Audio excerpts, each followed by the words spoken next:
Hello dear students, कैसे हैं? तैयारी चल रही है। आज हम लोग डिटर्मिनेंट प्लस क्रैमर्स रूल का 7th लेक्चर कर रहे हैं। हम समझते हैं इसमें बहुत आपको आनंद मिल रहा होगा। क्रैमर्स रूल तो वेरी इंटरेस्टिंग टॉपिक, और इससे आप देखेंगे ईच एंड एवरी ईयर करीब करीब इससे क्वेश्चन रहता है, और इसमें बहुत कम थ्योरी में अधिक रिजल्ट आप ला सकते हैं। तो आप देखिए इसका first question, generally Cramer's rule में हम लोग ए सिस्टम ऑफ लीनियर इक्वेशंस को सॉल्व करते हैं with the help of determinant. यानी जब कभी भी इसे सॉल्व करना रहता है, सबसे पहले हम लोग डेल्टा निकालते हैं। डेल्टा यदि नॉट इक्वल टू 0 मिलता है, कहते हैं system of equation has unique solution. If delta is equal to 0, then two cases arise. First, delta 1, delta 2, delta 3 all are 0. Then the system of equation has infinite number of solutions. If delta is equal to 0 and at least one of delta 1, delta 2, delta 3 not equal to 0, तो हम लोग कहते हैं the system of equation है no solution. यहां देख रहे हैं, कहता है if A B C are different, यानी A not equal to B not equal to C, then the system of equations, यानी ये सब तुम्हारे सिस्टम ऑफ इक्वेशंस है। कहता है कि इसके has non trivial solution only when, आप पढ़े हैं जनरली क्वेश्चन इसी पर आप देखिएगा, नॉन ट्रिवियल सॉल्यूशन पर मिलता है, यानी यही क्वेश्चन मिलेगा non trivial solution, unique solution, many solution, no solution. तो आपको थ्योरी याद रखना है। देखो तो ये तीन तुम्हारा होमोजेनियस इक्वेशंस है। कैसा इक्वेशंस? Homogeneous equations. आप पढ़ें कि किसी भी होमोजेनियस इक्वेशन के एक होता है ट्रिवियल सॉल्यूशन, यानी ऑल जीरो सॉल्यूशन। एक हुआ तुम्हारा नॉट ऑल जीरो, जिसको आप कहते हैं नॉन ट्रिवियल सॉल्यूशन। तो आप क्या पढ़ते हैं? For non trivial solution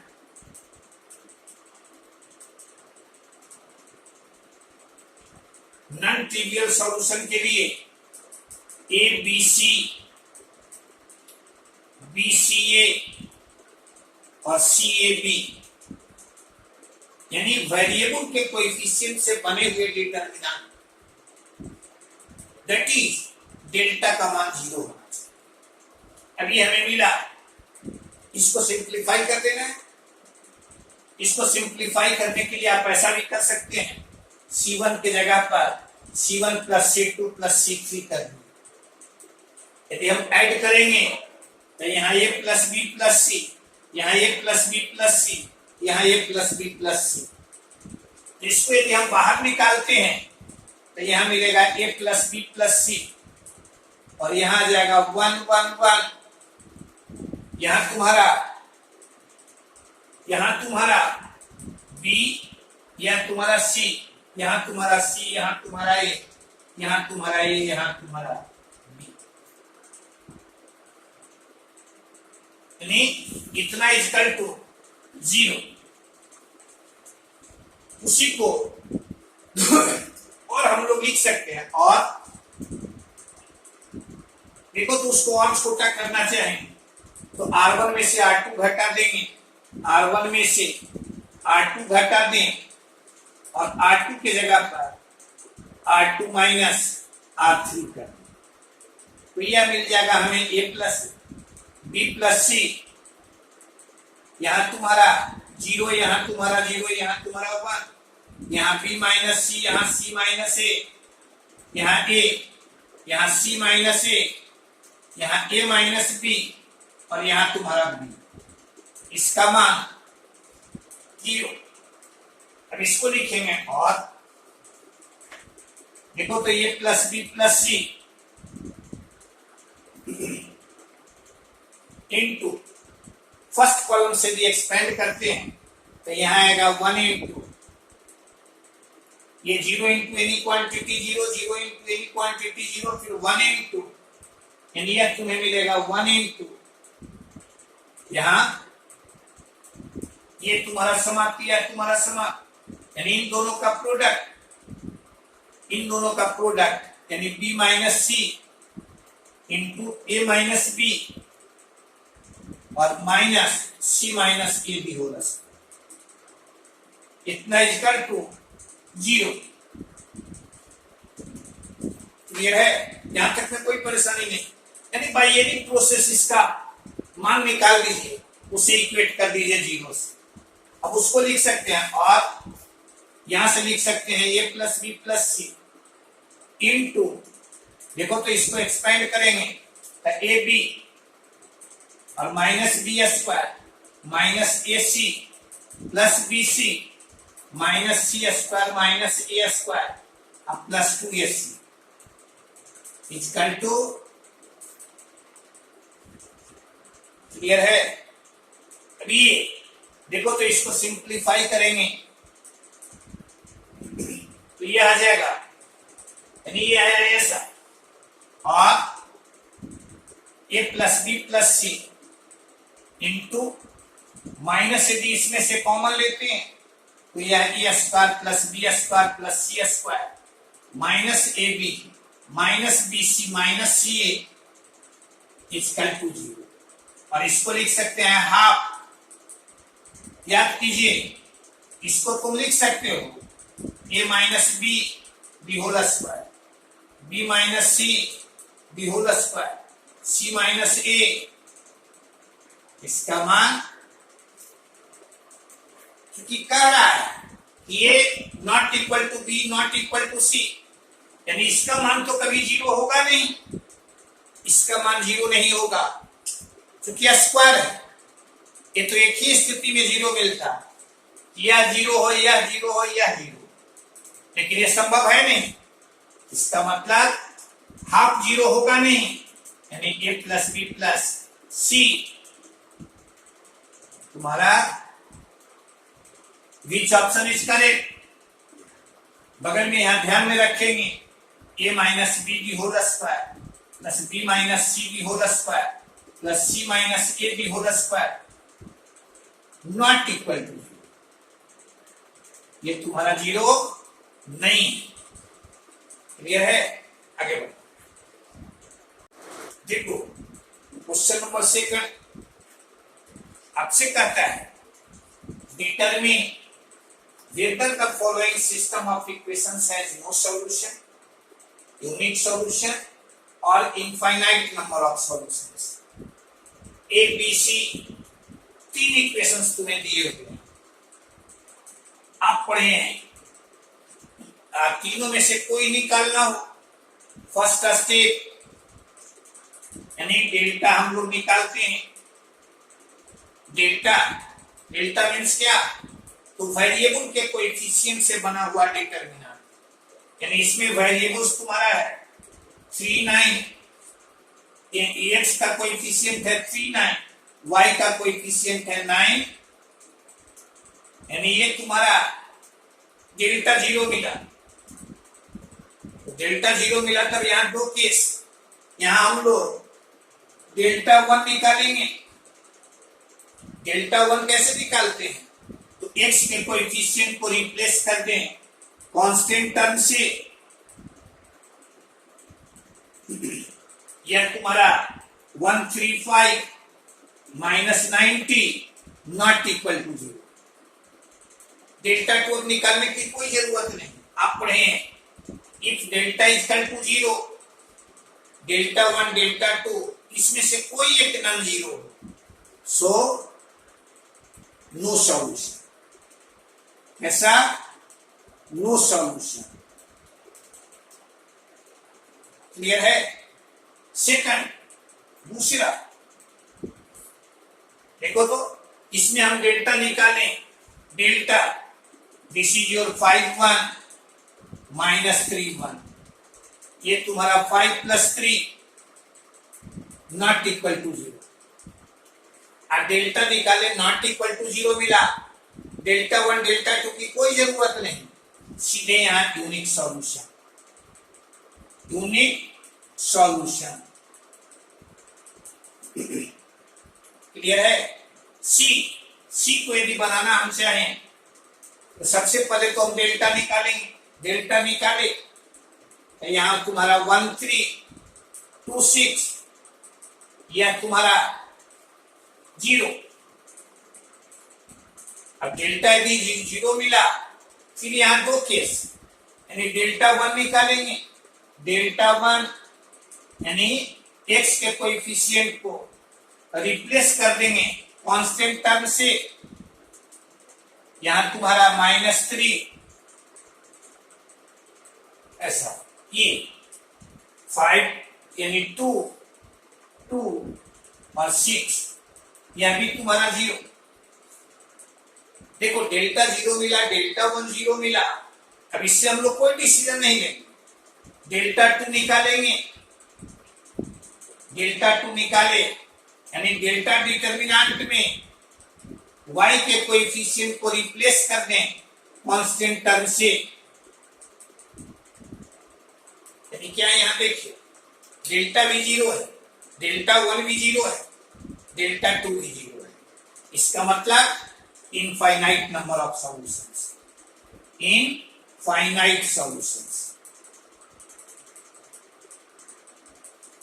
clear है? आगे बढ़ो। देखो तो क्वेश्चन नंबर 3 कहता है find lambda for which the system of equations इतना इज कंसिस्टेंट,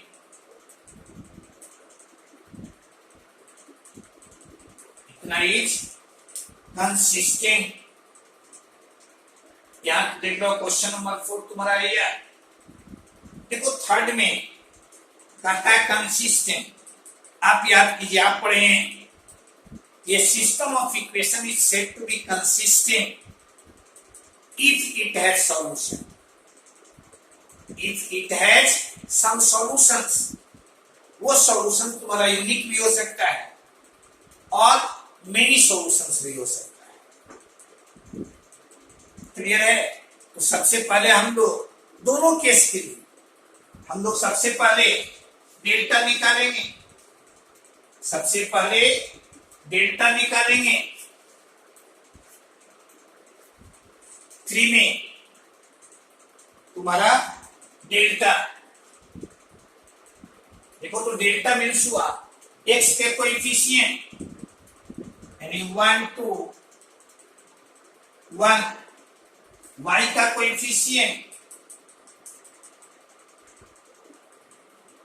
और तुम्हारा z का कोएफिशिएंट।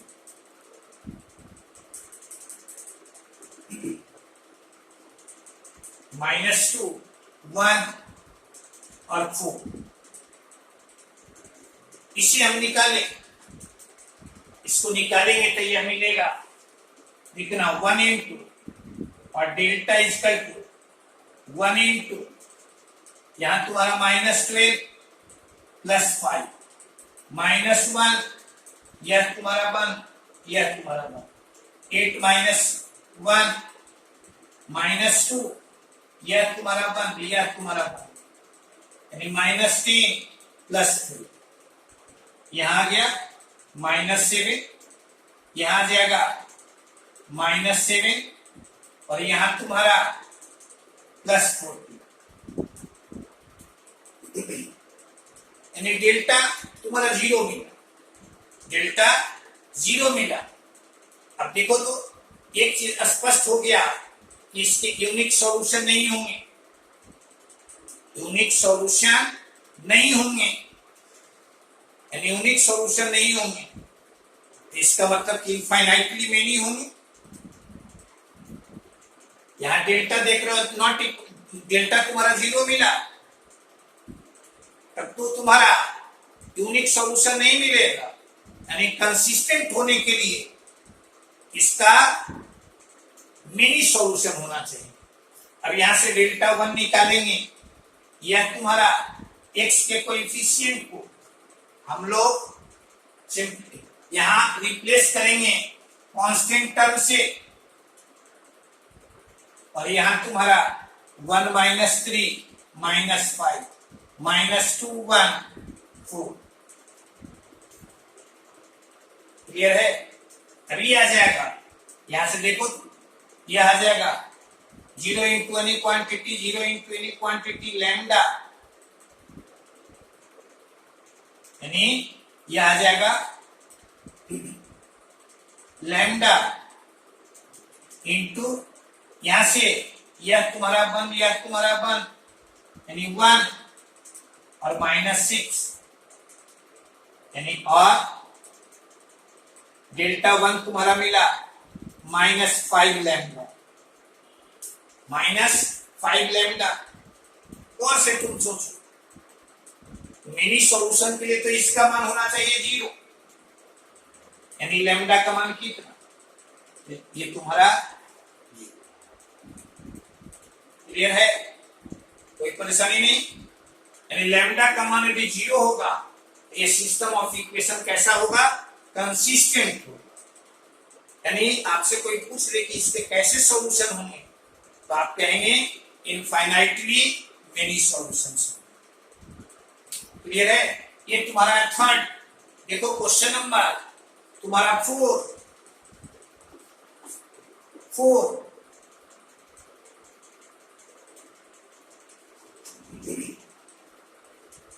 4 में आपसे कह रहा है, देखो तो, कि find the values of lambda and mu for which the following system of equations, ये 3 इक्वेशंस दिए हुए हैं और कहता है कि लैम्डा म्यू तुम्हारा रियल नंबर्स है, तब इसके यूनिक सॉल्यूशन हो।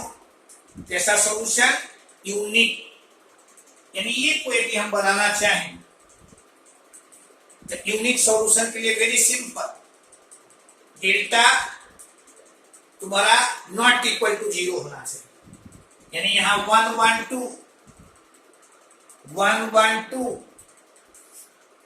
1 2 5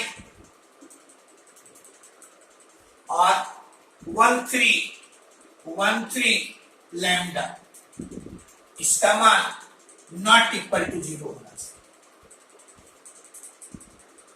क्लियर है। क्या कहे, कहता है यूनिक सॉल्यूशन। यूनिक सॉल्यूशन के लिए आप पढ़ते हैं ये सिस्टम ऑफ इक्वेशन तुम्हारा यूनिक सॉल्यूशन तभी देगा जब delta not equal to 0।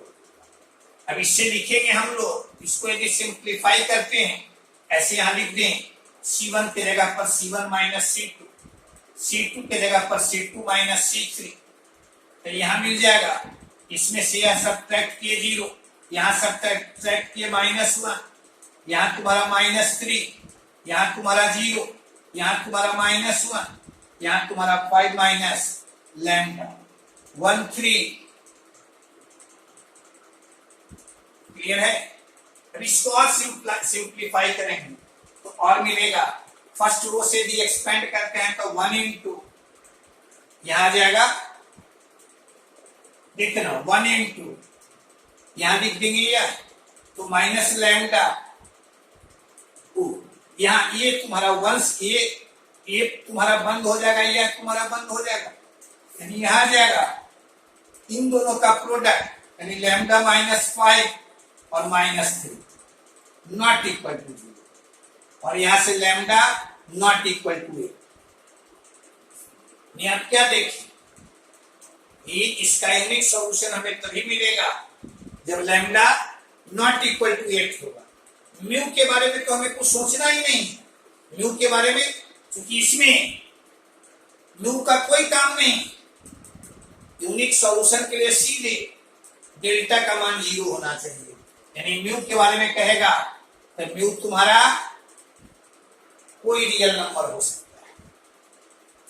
Clear है? फर्स्ट का आंसर, लैम्डा का मान 8 नहीं होना चाहिए। 8 को छोड़कर कुछ भी आप रख दीजिएगा, यूनिक सॉल्यूशन देगा। म्यू, तो म्यू का वैल्यू कुछ भी आप रखिए, उससे डेल्टा के मान पर कोई प्रभाव नहीं पड़ेगा। क्लियर है? बी देखो, तो बी कहता है इनफाइनाइटली मेनी सॉल्यूशंस, यानी बी को बनाना रहेगा तो फर्स्ट तो यह कर दिए, इसका मान 0 होना चाहिए, यहां 0 होना चाहिए, यानी यहां तुम्हारा 0 होना चाहिए, यानी यह तुम्हारा 8 होना चाहिए। लेकिन देखो तो इनफाइनाइटली मेनी सॉल्यूशन के लिए सिर्फ डेल्टा 0 नहीं होना चाहिए, बल्कि डेल्टा 1 भी 0 होना चाहिए, डेल्टा 2 भी 0 होना चाहिए, डेल्टा 3 भी 0 होना चाहिए। तो यहाँ डेल्टा 1 को इक्वेट करेंगे 0 से, यानी इसको रिप्लेस कर देंगे हम कांस्टेंट टर्म से, यानी 6, 14 और म्यू यहां आ जाएगा 1, 2 और 5, यहाँ 1, 3 और लैम्डा का मान कितना 8, इसको इक्वेट कर दिए 0 से। अब इससे हमें देखो तो यहां से लिखेंगे, और 6 इंटू 16 में से 15 घट गया 15, और -1 इंटू यह तुम्हारा 1 और ये तुम्हारा 1, यानी 14 गुणे 8, 14 गुणे 8 112, और -2 म्यू, और फिर +1 इंटू यह तुम्हारा 1 और ये तुम्हारा 1, यानी 70 -2 म्यू, यहां ये 14 इंटू 8, यानी ये तुम्हारा -3 म्यू आएगा। इतना इक्वल टू तुम्हारा 0 होना चाहिए, और ये आ गया 6 -112 plus 3 mu plus 70 -2 mu equal to 0, यानी, और देखिएगा यहां से ये तुम्हारा म्यू इक्वल टू ये आ जाएगा 76, और ये तुम्हारा है 112, and ये परहैप्स 36, यानी बी का आंसर यदि पूछेगा, इसका आंसर पूछेगा कि लैम्डा और म्यू के किस वैल्यू के लिए इनफाइनाइटली मेनी सॉल्यूशन देगा, तो सीधे हम लोग कहेंगे कि लैम्डा का मान 8 होना चाहिए और म्यू का मान 36।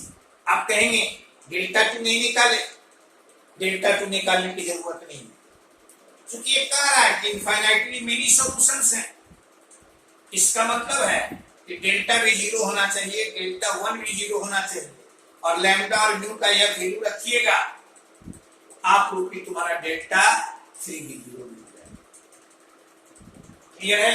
तो सिर्फ डेल्टा 1 निकाले, डेल्टा 2 डेल्टा 3 की कोई जरूरत नहीं। आगे बढ़िए, देखिएगा क्वेश्चन नंबर 5। क्वेश्चन नंबर 5 कहता है if a equal to b equal to c equal to where x y z are not all 0। जैसे ही तुमसे कहा x y z not equal to 0 है या नॉट ऑल 0 है, इसका मतलब कि सॉल्यूशन कैसा है? Non trivial. पहले तो इक्वेशन को हम लोग स्टैंडर्ड फॉर्म में लिखेंगे, यानी यहाँ इक्वेशंस देखना, इक्वेशंस यह स्टैंडर्ड फॉर्म में नहीं लिखा हुआ है। पहले सारे टर्म्स को यहाँ क्रॉस मल्टीप्लाई किए, सबको एक साइड में लाए, x माइनस ए वाई और plus a z equal to 0। यहां लिख देंगे बी एक्स प्लस वाई और minus b z equal to 0, c x minus c y minus z equal to 0। यानी जब ऐसा लिख दिए तो ये तुम्हारा होमोजेनियस इक्वेशन है। और सॉल्यूशन कैसा होना चाहिए? Not all zero, it means non trivial solution. तो यहां लिख देंगे सीधे फॉर नॉन ट्रिवियल सॉल्यूशन क्या होना चाहिए? तो x के कोएफिशिएंट y के कोएफिशिएंट यानी minus a 1 minus C, z के कोएफिशिएंट a माइनस बी 1, इतना इक्वल टू 0। क्लियर है? कोई परेशानी नहीं।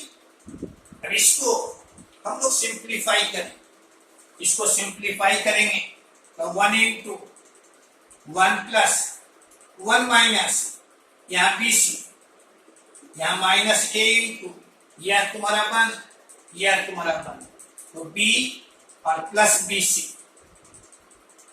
प्लस ए, यहाँ माइनस ए है तो माइनस माइनस ए प्लस हो गया, और प्लस ए ये तुम्हारा यानी minus b c minus C equal to और 1 minus b c plus a B c minus a B c और माइनस ए सी।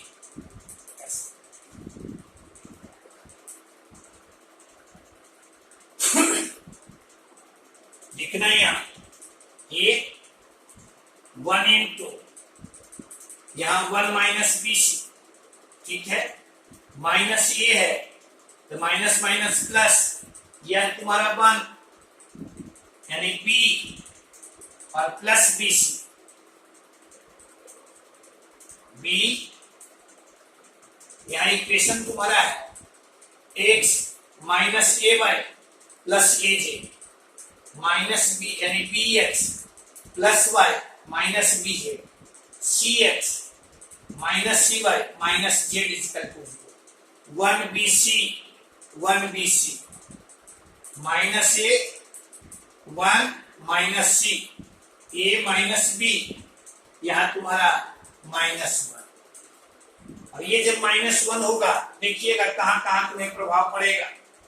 ये 1 है 1 इंटू यह तुम्हारा माइनस 1, यहां तुम्हारा माइनस बी सी, ये लिए तो यहां माइनस बी और यहां तुम्हारा माइनस बी और ये प्लस बी सी, ए तो माइनस बी सी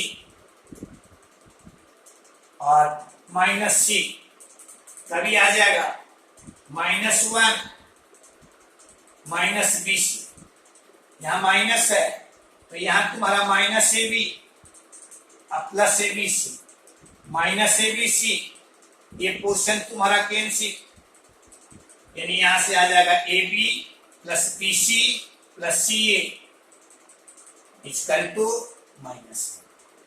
देखो कौन ऑप्शन, ये तुम्हारा ऑप्शन ए है।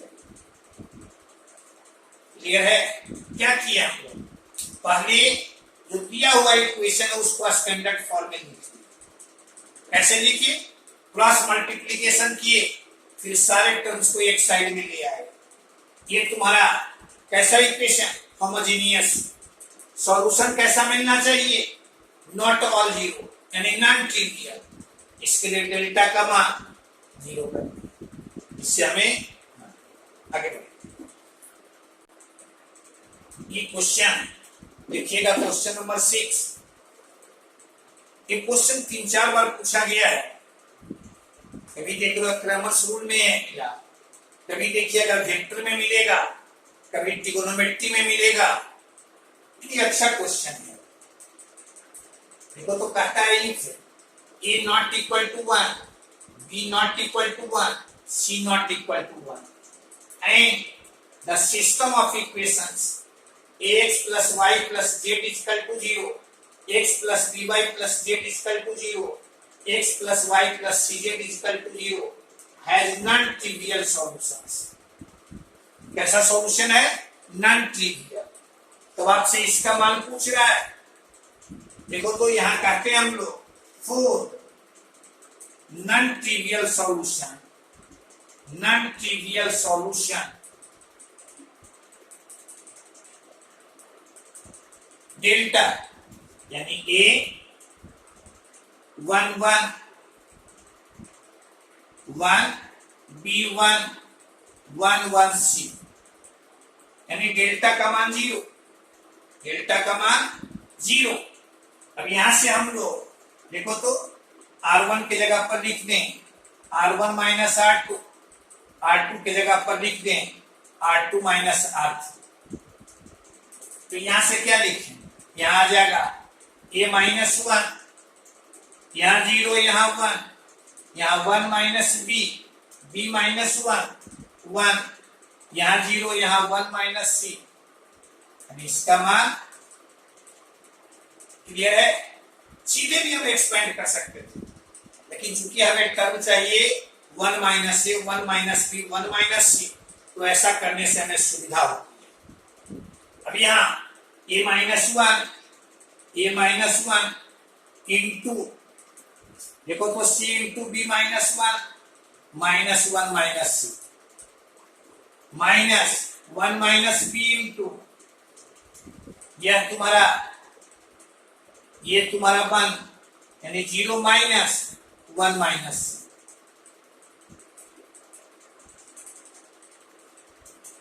ये है, यानी इतना इक्वल टू 0 और c इंटू माइनस यहां कॉमन लिए, माइनस यहां कॉमन लिए, तो यह तुम्हारा ऐसा, और यहां माइनस कॉमन लिए, इसके साथ गुना किए तो 1 minus A into 1 minus C, यहां तुम्हारा plus 1 minus B into 1 minus C equal to 0। अब यहां 1 minus A into 1 minus B into 1 minus C से दोनों साइड में डिवाइड किए, तो यहां c by 1 minus C plus 1 by 1 minus B plus 1 by 1 minus A equal to clear है। अब ये जो टर्म है इसको लिख सकते हैं, देखना यहाँ माइनस सी, एक ऐड कर दिए, एक सब्ट्रैक्ट कर दिए, 1 minus C plus 1 minus B plus 1 minus A equal to clear है।